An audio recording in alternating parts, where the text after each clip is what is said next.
YSRCP party మాజీ రాజ్యసభ సభ్యుడైన విజయసాయి రెడ్డి ఆ విషయంలో నా పూర్తి మద్దతు ఉంటుంది, ఖచ్చితంగా ఆ విషయానికి నేను కట్టుబడి ఉంటాను, నా మద్దతు పూర్తిగా ఉంటుందని చెప్పి ఒక సంచలనమైన ట్వీట్ చేయడం అయితే జరిగింది. అసలు ఏ విషయం మీద ఆయన ట్వీట్ చేశారు, అసలు ఎందుకు ఆయన మద్దతు తెలుపుతానన్నారు, సడన్గా ఆయన ఎందుకు సోషల్ మీడియాలో యాక్టివ్ అయ్యారనేది ఈ వీడియోలో మనం మాట్లాడుకుందాం. టీటీడీ పాలక మండలి సభ్యుల సమావేశం ఏదైతే ఉందో ఈ సమావేశంలో కొన్ని చాలా కీలకమైన నిర్ణయాలు అయితే తీసుకోవడం జరిగింది. అందులో మొట్టమొదటిది కీలకంగా చూసుకుంటే తిరుపతికి సంబంధించిన రేణిగుంట ఎయిర్పోర్ట్ ఏదైతే ఉందో ఈ ఎయిర్పోర్ట్ పేరు అనేది శ్రీ వెంకటేశ్వర ఇంటర్నేషనల్ ఎయిర్పోర్ట్ అనే పేరు మార్చడం అయితే జరుగుతుంది.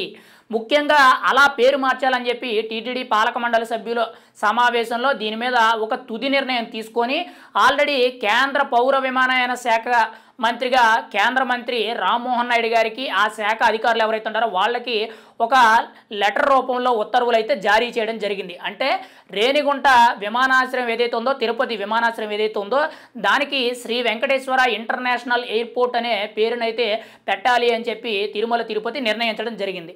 దాంతోపాటు కీలకంగా చూసుకుంటే ముఖ్యంగా అదే ఎయిర్పోర్ట్లో తిరుమల తిరుపతి ప్రత్యర్థిగాంచింది కాబట్టి వాటికి సంబంధించిన కొంత ఆధ్యాత్మికమైన శోభను అంటే ఒక ఆర్కిటెక్చర్ డిజైన్స్ కూడా అందులో వేయబోయి ముఖ్యంగా శ్రీవారి ప్రతిష్టకు సంబంధించిన ప్రతి ఒక్క కార్యకలాపాలు కూడా వచ్చిన ప్రతి ఒక్క భక్తుడికి కూడా తెలిసే విధంగా అక్కడ కొన్ని ఏర్పాట్లు కూడా చేయడం జరుగుతుంది. ముఖ్యంగా బెంగళూరులో శ్రీవారి ఆలయాన్ని కట్టించాలని చెప్పి కేంద్ర మంత్రి కుమారస్వామి ఎవరైతే ఉన్నారో ఆయన ఒక ప్రతిపాదన తీసుకొచ్చినట్టు కొంత సమాచారం అయితే తెలుస్తుంది. దాని మీద కూడా ఒక తుది నిర్ణయం తీసుకోవడం జరిగింది. దాంతోపాటు కేంద్ర మంత్రి కుమారస్వామి గారు అయితే 100 ఎలక్ట్రిక్ బస్సులు అనేవి టీటీడీకి ఫ్రీగా ఉచితంగా ఇవ్వడం జరుగుద్ది అని చెప్పి ఒక ప్రతిపాదన కూడా ఆల్రెడీ తీసుకురావడం జరుగుద్ది. ఆ కార్యక్రమం ఎప్పుడైతే మొదలవుద్దో అప్పటి నుంచి కూడా తిరుమలకు వెళ్ళే భక్తులందరికీ కూడా ముఖ్యంగా వీళ్ళందరికీ కూడా ఫ్రీగా దారి ప్రయాణాలు అనేవి చాలా ఉచితంగా జరుగుతాయని చెప్పి అంటే ఉచిత ప్రయాణాలు అనేవి కొనసాగుతాయని మనమైతే చెప్పుకోవచ్చు. ఇది ఒక రకంగా భక్తులకి మంచి శుభవార్తను మనమైతే చెప్పుకోవచ్చు.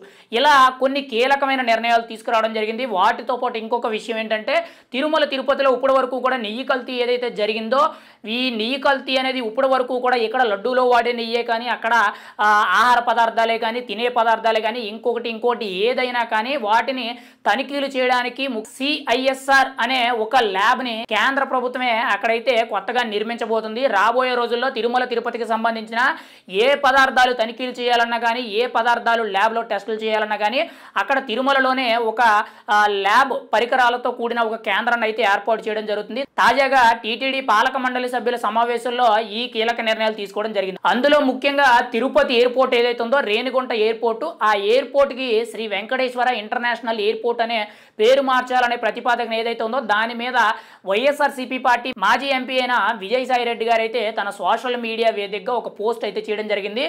ఈ విషయంలో నా పూర్తి మద్దతు ఉంటుంది, ఎందుకనంటే శ్రీ వెంకటేశ్వర స్వామి ఆయన యొక్క ప్రతిష్టలు ఆయన యొక్క గొప్పతనం ఇది ప్రపంచవ్యాప్తంగా చాలా మంది కూడా కోట్లాది మంది భక్తులు ఉన్నారు, వాళ్ళందరికీ కూడా తెలుసు. ఇంకా లోతుగా ఆయన సేవలు కానీ ఆయన ఆధ్యాత్మిక అంతా కూడా ప్రజల్లోకి తీసుకువెళ్లాలన్నా భక్తుల్లోకి తీసుకెళ్లాలంటే ఈ పేరును పెట్టడంలో తప్పు లేదు, దీనికి నా పూర్తి మద్దతు ఉంటుంది, ఖచ్చితంగా మంచి నిర్ణయం తీసుకున్నారని చెప్పి టీటీడీ పాలక మండలి సభ్యులందరికీ ముఖ్యంగా టీటీడీ చైర్మన్ అయిన బిఆర్ నాయుడుతో సహా అందరినీ కూడా మాజీ ఎంపీ విజయసాయి రెడ్డి గారు అయితే కొంత ప్రశంసించడం అయితే జరిగింది. ఏది ఏమైనా సరే తిరుపతి ఎయిర్పోర్ట్ తిరుపతి రేణిగుంట ఎయిర్పోర్ట్ ఏదైతే ఉందో దానికి శ్రీ వెంకటేశ్వర ఇంటర్నేషనల్ ఎయిర్పోర్ట్ అనే పేరు అనేది చాలా కరెక్ట్గా సూట్ అయ్యిందని చెప్పి దానికి నా మద్దతు ఉంటుందని చెప్పి విజయసాయి రెడ్డి గారు తన సోషల్ మీడియా వేదికగా ఒక పోస్ట్ అయితే చేయడం జరిగింది.